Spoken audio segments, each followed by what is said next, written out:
but we've got good news. We've got just spoke with Speaker McCarthy, and we've reached a bipartisan budget agreement that we're ready to move to the full Congress.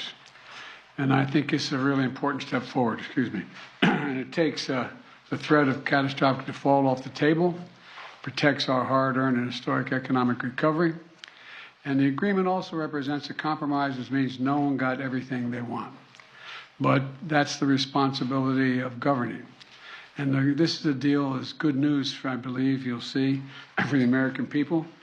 The agreement prevents the worst possible crisis, a default for the first time in our nation's history. An economic recession, retirement accounts devastated, millions of jobs lost. It also protects key priorities and accomplishments and values that congressional Democrats and I have fought long and hard for. Investing in America's agenda that's creating good jobs in communities throughout the country. It protects Social Security, Medicare, and veterans, and so much more. The Speaker and I made clear from the start that the only way forward was a bipartisan agreement.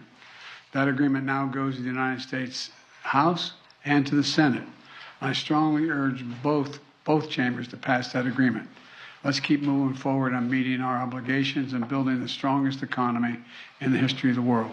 I'll take a few questions. Mr. President, you said at the beginning that the debt ceiling was not negotiable. Isn't that what you've just done here? And isn't that what you guys, look, we're not negotiating the debt ceiling. Here's the deal.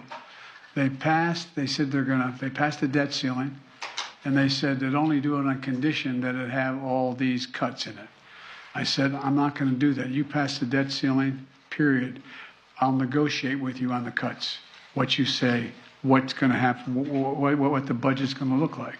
That's what we are negotiating in order to get to them deciding that they're going to go along with a new debt ceiling, meaning that it's not attached. It's something totally different attached than was attached before. So if you want to try to make it look like I made some compromise in the debt ceiling, I didn't. I made a compromise on the budget. Right, that's what they wanted, is you to make a compromise on the budget, and that's what you've done, even though you haven't gone as far as they wanted. Isn't that right? Sure, yeah. Well, can you think of an alternative? Mr. President, what do you say to members of your own party who say you've made too many concessions in this deal? They'll find I didn't. Mr. President, on your allies and adversaries to America, would you be willing to say about what you think this process said to those adversaries and allies? You have a deal now, but what does the process say? What does the struggle say to them? Well, it says we've been through this more than once, and it's just the nature of the way we handle the deficit and handle whether we're going to, each year, going to pay our debts. And it's happened more than once. It will probably happen again, but it's not going to happen at least for another 2 years here. And I don't think beyond that it won't either. Mr. President, do you think it's time for the U.S. to get rid of the debt limit? That this is, for the reasons you just laid out?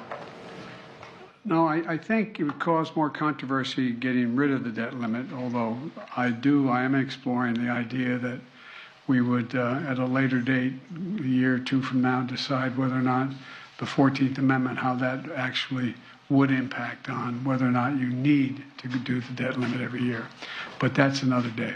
Thank you. Mr. President, do you believe Speaker McCarthy has the vote, and did he negotiate in good faith? I think he negotiated with me in good faith. He kept his word. He said what he would do. He did what he said he'd do. And I have no idea whether he had the votes. I expect he does. But I don't think he would have made the agreement.